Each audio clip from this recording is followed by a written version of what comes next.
तो आज बात करते हैं वैशाख चौथ की कथा के बारे में। देखिए, ये सिर्फ एक कहानी नहीं है, ये एक माँ के अटूट प्यार और विश्वास की उस शक्ति को बताती है जो न जाने कितनी पीढ़ियों से हमें रास्ता दिखाती आ रही है। सोचने वाली बात है ना, कि कैसे एक छोटा सा हर महीने किया जाने वाला अनुष्ठान किसी की जान बचा सकता है, वो भी ऐसी मुश्किलों से जो नामुमकिन सी लगे। चलिए, ये कहानी हमें इसी सवाल के जवाब तक ले जाएगी। कहानी की शुरुआत होती है एक गांव से। वहां एक माँ और उनका बेटा रहा करते थे। उनकी जिंदगी एक बहुत ही गहरी भक्ति और एक नियम के आसपास घूमती थी, जिसे वो माँ हर महीने बिना एक भी दिन चूके पूरी करती थी। तो ये माँ का ना एक बहुत ही सरल लेकिन पक्का नियम था। हर महीने की चौथ पर वो 5 चूरमे के लड्डू बनाती। पहला लड्डू वो हमेशा चौथ माता को चढ़ाती, दूसरा विघ्नहर्ता गणेश जी महाराज के लिए, तीसरा लड्डू गाय माता को दिया जाता, चौथा वो अपने बेटे को खिलाती और आखिरी लड्डू खाकर वो अपना व्रत पूरा करती थी। और ये सब कुछ बस अपने बेटे की सलामती के लिए। लेकिन फिर हर कहानी की तरह यहाँ भी एक मोड़ आता है, और ये मोड़ आता है एक पड़ोसन के कुछ जहरीले शब्दों से, जो बेटे के मन में अपनी ही माँ की भक्ति को लेकर शक का एक बीज बो देते हैं। यहीं से सारी कहानी बदल जाती है। पड़ोसन ने माँ की इतनी गहरी भक्ति को बस स्वार्थ का नाम दे दिया। उसने बेटे के कान भर दिए, उसे यकीन दिला दिया कि उसकी माँ ये सब सिर्फ मजेदार लड्डू खाने के लिए करती है, और बस इतना ही काफी था बेटे के विश्वास को हिलाने के लिए। तो देखिए, एक तरफ था ये आरोप कि माँ तो लालची हैं, स्वार्थी हैं, धोखा दे रही हैं, और दूसरी तरफ थी असलियत, उनकी भक्ति, अपने बेटे के लिए उनकी चिंता और उसकी सुरक्षा की कामना। बस इसी एक गलतफहमी ने बेटे को एक ऐसा फैसला लेने पर मजबूर कर दिया जो उसकी पूरी जिंदगी को बदलने वाला था। अब देखिए, जब बेटे ने घर छोड़कर जाने की बात की तो माँ ने कोई बहस नहीं की। उन्होंने उसे डांटा नहीं, बल्कि उन्होंने उसे अपनी आस्था का एक जीता जागता सबूत दिया, चौथ माता की आंखें, और कहा कि ये उसकी रक्षा करेंगी। ये एक माँ के विश्वास की ताकत थी। और यहीं से बेटा निकल पड़ता है एक ऐसे सफर पर जो खतरों से भरा था, एक ऐसी दुनिया में जहां उसकी माँ की आस्था की सबसे बड़ी परीक्षा होने वाली थी। उसे एक के बाद एक 3 ऐसी चुनौतियों का सामना करना पड़ा जो सच में नामुमकिन थीं। उसकी यात्रा में पहली मुश्किल आई एक नदी।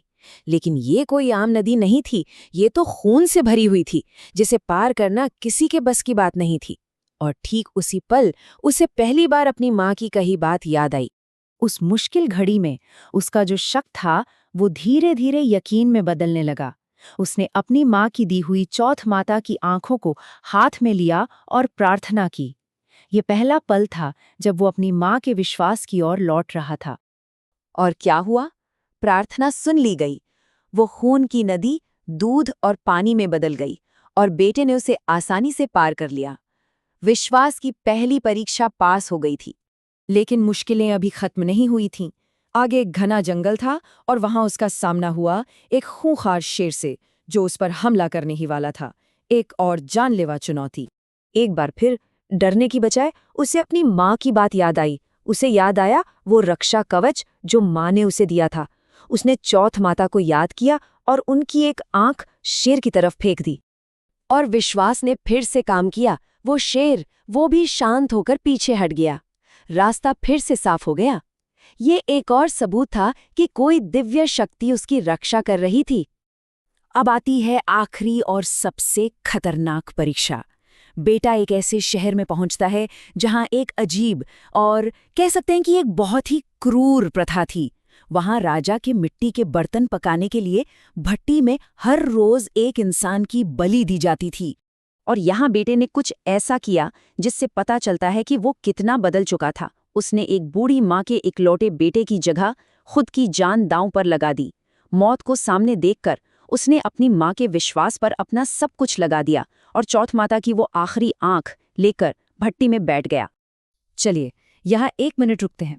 कहानी में आगे बढ़ने से पहले ये समझना जरूरी है कि ये सिर्फ चमत्कार नहीं है, इनके पीछे गहरा आध्यात्मिक मतलब भी है। देखिए, इस कहानी में चौथ माता और विनायक जी यानी गणेश जी दिव्य रक्षक हैं। और गणेश जी को हम क्या कहते हैं?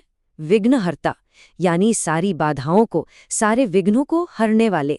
अब जरा सोचिए, बेटे के सामने 3 सबसे बड़ी बाधाएं आईं। खून की नदी, एक हमलावर शेर और आग की भट्ठी। ये तीनों ही तो जीवन के सबसे बड़े विघ्न हैं। और ये कहानी हमें यही दिखाती है कि सच्ची आस्था इन सारे विघ्नों को पार करने का रास्ता खोल देती है। तो चलिए कहानी पर वापस आते हैं। अब हम पहुंच गए हैं कहानी के क्लाइमैक्स पर, जहां बेटे का ये चमत्कार सिर्फ उसका नहीं रहता बल्कि पूरे राज्य के सामने आ जाता है। अब सोचिए उस नज़ारे को।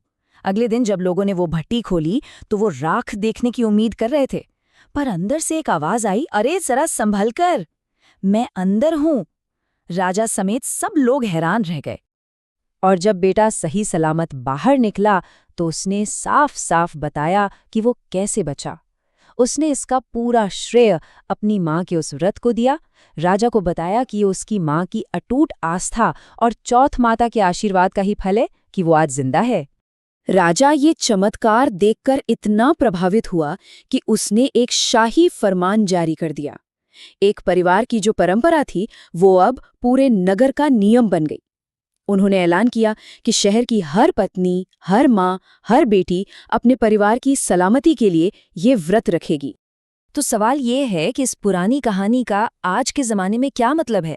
क्या ये सिर्फ एक लोक कथा है या आज भी हमारे लिए इसमें कोई गहरा संदेश छिपा है?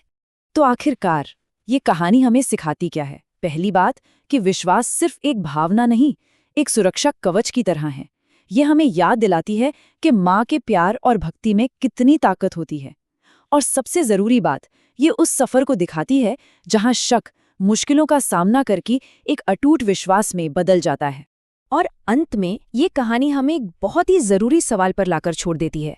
आज की इस दुनिया में जहाँ हर चीज़ पर शक किया जाता है, हमारे लिए पवित्र क्या है?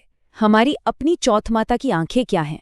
मतलब वो कौन सी चीज़ें हैं, कौन से रिश्ते हैं जो हमें सबसे मुश्किल हालातों में भी